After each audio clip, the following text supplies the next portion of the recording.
Um, Thank you. If I could go back to something my Fox colleague asked yesterday, and that's about the who pays for this. So I did a search last night for the phrase "fully paid for," coming from that podium and from in President Biden's speeches during the last year and a half.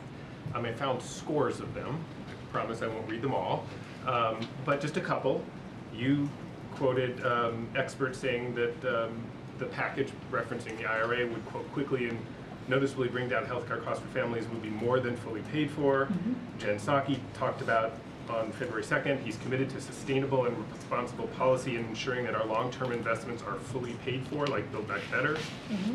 Brian Deese talked about packages that would be fully paid for across time. The president, in multiple speeches, talked about this bill. This is in December, referring to the BBB, is fully paid for. It won't increase the deficit.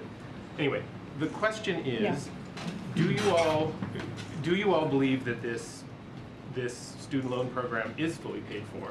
And if it's not, why does the president think it was important to have all of his other spending priorities fully paid for to be fiscally responsible, but not this one? So we do, so this, again, this is the question that my colleague here, Ambassador, got. So we have to get a better sense, right, of what we're talking about as far as cost. Wait, let me just say that out loud. She is the domestic policy advisor, and when she was asked that question, so I just want to iterate what she said. But we do believe it will be fully paid for because of the work that this president has done with the economy, because of what you just said.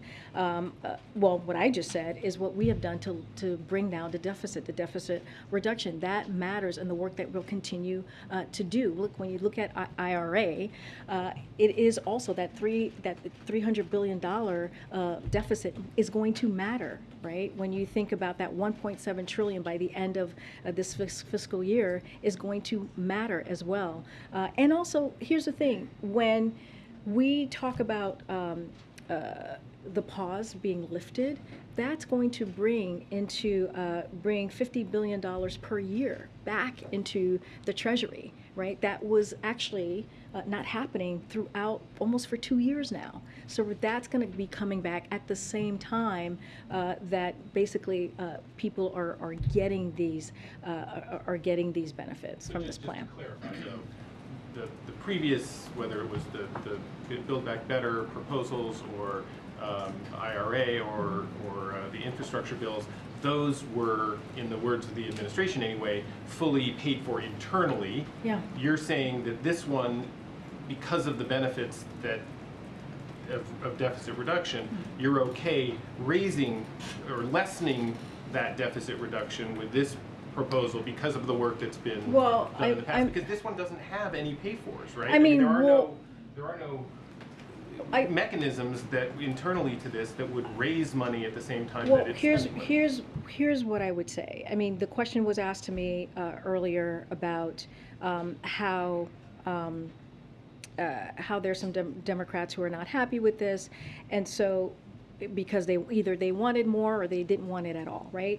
And what the president did, the step that he took, was to do this in a fiscally responsible way. This is what we believe. This is why it took us this time to do the legal review, to look at the process. This is why we didn't do the 50,000. We did up to 20,000. This is why my colleagues here at the podium said, well, let's see who actually takes advantage of this. Then we'll have a better sense of what this is actually going to cost. But when you think about the $50 billion that goes back into the Treasury, when you think about the lowering the deficit that we have, which is historic, the 1.7 trillion, the 350 billion the first year of the president's administration, that matters. And it is, it is one of those things that, always welcome this conversation, but what we have done is fiscally responsible. What the last administration did was not. It just was not. And what they did with cutting taxes for the wealthy, 85% of folks making it went to 85% of folks who were making more than $75,000 a year. We're actually doing the opposite. And it should matter that this president is trying to give some breathing room for people who've been literally crippled by this, by this pandemic, by what has happened the last couple of years. And so, again, the way we see it is we've done it in a fiscal balanced, responsible way. We will see who takes advantage of this, but this is going to help 43 million people. And just think about it, if people are saving a little bit of money, right, they are going to go buy that house. They're going to start a family. This matters in so many ways. So that matters more than keeping the deficit lower by including something that would offset whatever the cost might become. Yeah, I mean, look, we don't believe that it's going to increase the deficit, because what we're saying that is the 1.7 trillion, right? We've done the work, right, to lower the deficit. Also, $50 billion per year is going to go back. But that $50 billion was already. I mean, it's already was yeah, there. but we were getting we were getting zero. The Treasury was getting zero for the last 2 years. But they still owed that money. I know, I understand that. I get what you're saying, but there's also an argument that I'm making as well, is that we're putting money back into the Treasury, which matters as well. That is going to happen. A judgment on which is better or not. I'm just trying to understand. I think as some of my colleagues are. Yeah.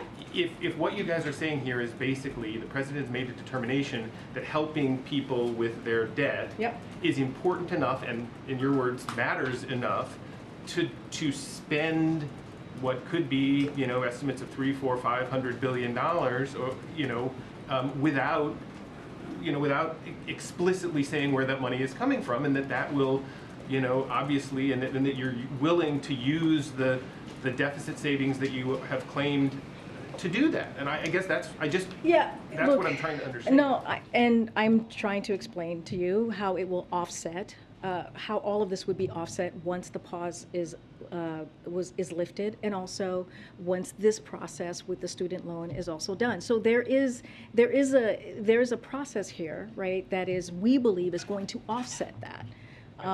Right? Okay. I know. All right. Well, I'm glad that I've exhausted you, Michael. That is rare to exhaust you.